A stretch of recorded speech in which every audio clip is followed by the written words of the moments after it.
TV நேயர்களுக்கு வணக்கம். அடியேன் திருமயிலை கற்பகலட்சுமி சுரேஷ் உங்களோடு ஒவ்வொரு தினமும் தேவார பாடல் பெற்ற தலங்களை பற்றி பேசிக்கொண்டு வருகின்றேன். இன்று நாம் செல்ல இருக்கும் தலம் மிக மிக அற்புதமான தலம். திருவாரூர் மாவட்டம், அங்கேருந்து திருமருகல் ஒரு 10-12 கிலோமீட்டர். அங்கேருந்து ரொம்பவே பக்கத்தில் இருக்கக்கூடிய இன்னொரு தலம் தான் திரு செங்காட்டங்குடி. இங்கே இறைவன் பெயர் கணபதீச்சரர், உத்திர பசுபதீஸ்வரர், இதெல்லாம் இறைவனுடைய நாமம். அம்பிகை பெயர் அழகான பெயர் உமை நாயகி, குழல் நாயகி, திருகு குழல் நாயகி, இதெல்லாம் இருக்குது அம்பாளுக்கு. ஏன் அப்படின்னா இவள் தான் முன்பே சொன்னது போல் ஒரு அரசனுக்கு பிறந்த 4 பெண் குழந்தைகளும் அம்பிகையின் அவதாரம். அந்த 4 அம்பிகைகளும் திருமருகல், திரு செங்காட்டங்குடி, திருப்புகலூர், ராமநாதீச்சரம், இந்த 4 இடங்களில் அருள் பாலிக்கும் சூலிகாம்பாள் என்று கருக்காத்த நாயகிகளாக இருக்கும் தலம். ஏன் கணபதீச்சரம் அப்படின்ற பெயர்? ரொம்பவே அழகான ஒரு வரலாறு. இந்த ஆலயத்தில் யாரெல்லாம் வந்திருக்கின்றார்கள்? சம்பந்தர், அப்பர், அருணகிரியார். இந்த இடத்துக்கு வந்தால் 8 வீர செயல்கள் புரிந்த இறைவனுடைய திருவுருவச் சிலையை ஒருங்கே தரிசிக்கும் பேர் உண்டு. செங்காட்டங்குடி அப்படின்னா ஒரு கஜமுகாசூரன் என்று யானை முகத்தோடு ரொம்பவே அனைவரையும் அவதிக்குள்ளாக்கிய அசுரன், யானை முகத்தோடு வந்த ஒரு கடவுள் ஸ்வரூபம் தான் என்னை அழிக்க வேண்டும் என்று வரம் வாங்கியவன். அதனால்தான் பிள்ளையாருக்கு யானை முகம் வந்தது. அப்படி யானை முகம் கொண்ட கணபதி அந்த கஜமுக அசுரனை அழித்தார். அப்படி அவனை அழித்ததால் அவனுடைய இரத்தம் குருதி அப்படியே ஆறு மாறி பெருக்கெடுத்து ஓடியதால் இந்த ஊருக்கு திரு செங்காட்டங்குடி.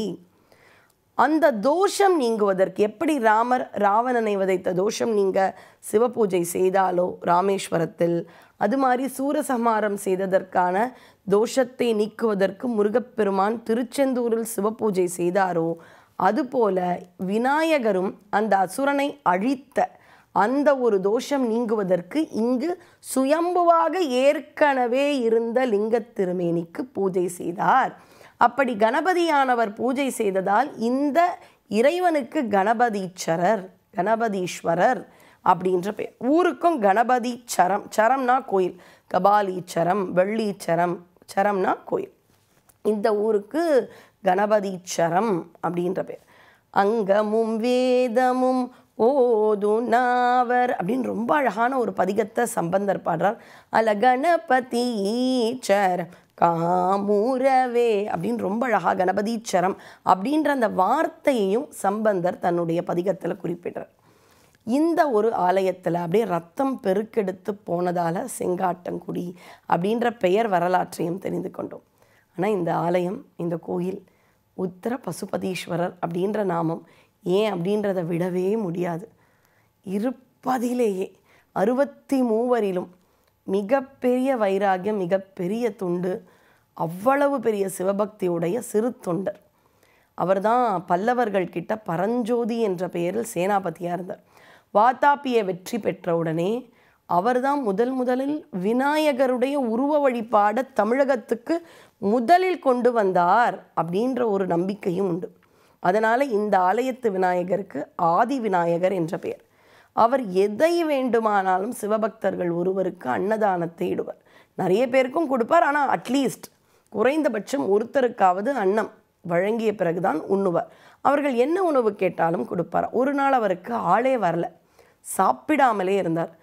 நான் எங்கேயாவது போய் ஆளை தேடிட்டு வரேன் அப்படின்னு போகும்பொழுது சிவபெருமான் சோதிக்க எண்ணி ஒரு பைரவ கோலத்தோடு, நான் காசியிலேருந்து வரேன், 6 மாதத்துக்கு ஒரு தடவை தான் சாப்பிடுவேன், பசிக்குதுன்னு வந்துட்டார்.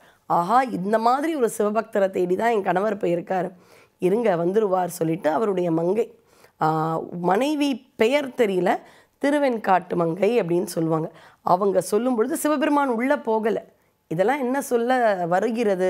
ஒரு கணவர் இல்லைன்னா யாராவது ஒருத்தர் அந்த வீட்டுக்குள்ளே ஒரு ஆண்மகன் போகக்கூடாது. அந்த தன்மையை சேக்கிழார் தன்னுடைய பெரிய புராணத்தில் உணர்த்தியுள்ளார். எங்கெங்கோ சிவபக்தர்களை தேடி அவர் கிடைக்காமல் வர இங்கே ஒரு பைரவர் இருக்க என்ன வேண்டுமானாலும் தருகின்றேன் சொல்ல பிள்ளைக்கறி கேட்கிறார். அவருக்கு இருப்பது ஒரே பிள்ளை சீராளன். அவனை சிவபக்தர் கேட்டுவிட்டார் என்று கணவனும் மனைவியும் அந்த குழந்தையை அறுத்து குழந்தையை முத்தும் கொடுக்க செல்கிறாள் மனைவி. சிவனுக்கு இது மாதிரிலாம் முத்தம் கொடுக்காத, உன்னுடைய எச்சில் பட்டுவிடும், அது சிவப்பிரசாதம் என்று முத்தம் கூட கொடுக்க விடாமல் குழந்தை சிரிக்கும் பொழுது கொல்ல வேண்டும் என்று குழந்தைங்களுக்கு நம்ம கிச்சு கிச்சு மூட்டி விளையாடுவோம். அது மாதிரி விளையாடுறாங்களாம். அந்த குழந்தை அப்படியே சிரிக்கிறானாம்.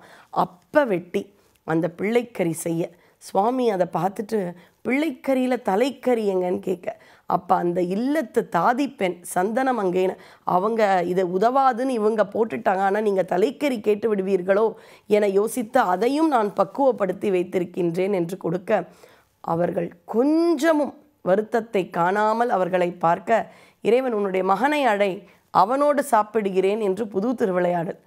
எப்படி மகனை அழைக்க முடியும்? அவனை தான் பிள்ளைக்கரியாக கொடுத்துட்டேனேன்னு இருக்கும் பொழுது கூப்பிடி உன் மகனை என்று சொல்ல அவர் சீராளா என்று கூப்பிட அந்த குழந்தை ஓடி வருகின்றான். அந்த சமயத்தில் அந்த குடும்பத்தில் அந்த தாதி பெண்ணோடு முக்தி கொடுக்கின்றார். அப்படிப்பட்ட உருத்திர பசுபதீஸ்வரராக திரு செங்காட்டங்குடி அப்படின்ற அந்த ஒரு இடத்தில் இறைவன் அருள் பாலிக்கின்றார். அங்கே சென்றால் சிறு தொண்டர்தான் பேர். அவர் செய்த பெரிய தொண்டை மறக்கவே முடியாது. அதனால் நாம் செய்த தவறு அதை நாம் தீர்த்து கொள்ள வேண்டும், பிராயச்சித்தம் எடுத்துக்கொள்ள வேண்டும் என்றால் சென்று வணங்க வேண்டிய தலம் திரு செங்காட்டங்குடி. சிறு தொண்டரையும் வணங்கி அடியேன் இந்த தலத்தை நிறைவு செய்கின்றேன். தென்னாடுடைய சிவனே போற்றி, எந்நாட்டவர்க்கும் இறைவா போற்றி. நன்றி, வணக்கம்.